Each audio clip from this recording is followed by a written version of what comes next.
Hey everybody, welcome back to my channel. My name is Stephanie Bree. I am a transgender woman and I talk about all things horror. And today I'm tackling another shark movie.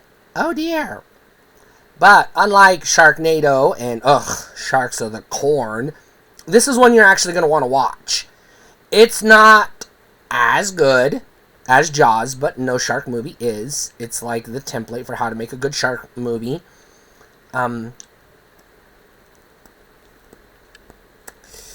But this one's actually still pretty good. It's got a lot of, I will say, low rent B-movie actors for the most part from the 90s. Plus Samuel L. Jackson, who is like the biggest star in the movie. The plot is paper thin. Basically, there's researchers that are, I don't know, doing something with shark brains. It's not very clear in the movie because, like, something goes wrong and the sharks turn homicidal and kill everybody. There's a big explosion and we end the movie with a shark grenade launcher thingamabob. And it's pretty fucking wild ride. I don't want to spoil too much, but this movie is bloody.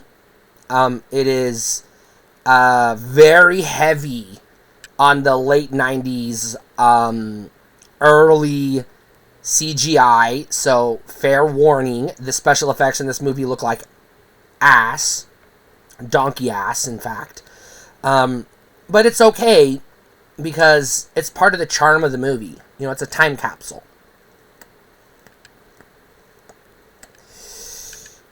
And, you know, it's a pretty fun movie. None of it makes a lick of sense, but it's not supposed to. The characters are all idiots who spend the entire movie arguing, should we go in the elevator or should we just swim for it? There's sharks out there and the elevator don't work. Well, they try to swim for it and oops, people get eaten. And then they try the elevator and oops, it don't work, so we gotta climb and people get eaten. And oh, I forgot LL Cool J is in this, but he's fucking forgettable. He's just like a side character doing his own quest and then just shows up at the end to take all the credit. Is literally his entire role in this movie. You forget he's there until he pops up and he's like, remember, I was the star, not that other black guy. And you're like, 90s movies be racist. But this one isn't as overt with it like some of the 80s shit was, so we can give it a pass. Because they're evolving. They're not evolved yet, but they're evolving. And, yeah, the guy is a cook, and he's, does some really stupid stuff, like, I'm going to spoil a scene in the movie, where he climbs into the fucking furnace to get away from the shark, and the super intelligent shark that they gave brains to for whatever reason, turns on the furnace while he's inside of it. So, yeah, good job, dumbass.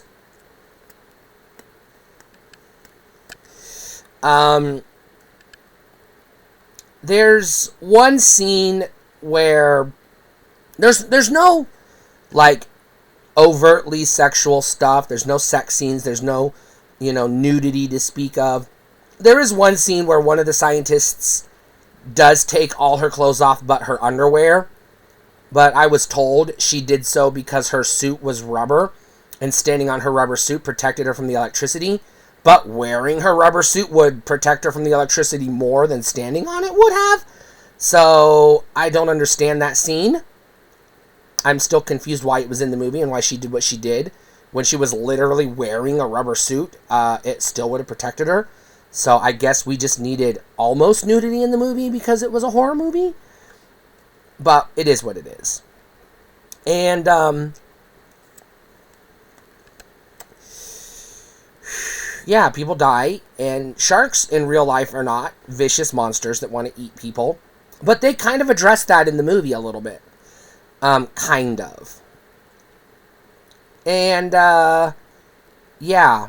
And then we get a very bad, very cheesy, Free Willy ripoff bit.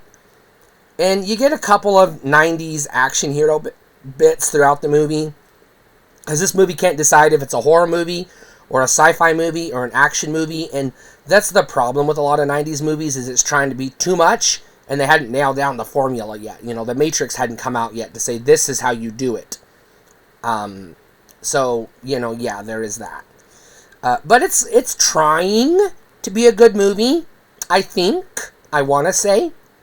And it's a fun movie. It's enjoyable. You're not going to be banging your head against the laptop while you're watching it like you will Sharks of the Corn. Don't watch Sharks of the Corn. But yeah, you'll have fun watching this movie. I enjoy it. I recommend this as a buy.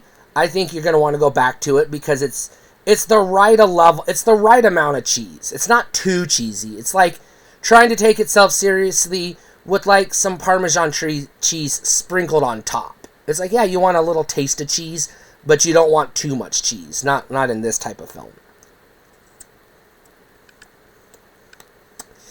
And yeah, it is bad acting all across the board. So, F on the acting. But again, it's a cheesy shark movie, so what can you expect? Well, I don't know. I saw Jaws, so I can have unrealistic expectations of good acting in a shark movie. But, you know, let's be fair. Only Jaws is the only one that ever did it right, and everybody else was just trying to find ways to rip off Jaws, which is exactly what this is. It's a unique-ish reimagining of the Jaws story, which is a killer shark. And if that's all you want, you'll be, pleased. If you're looking for more than that, you'll be disappointed. Set your expectations right, and you could enjoy this movie.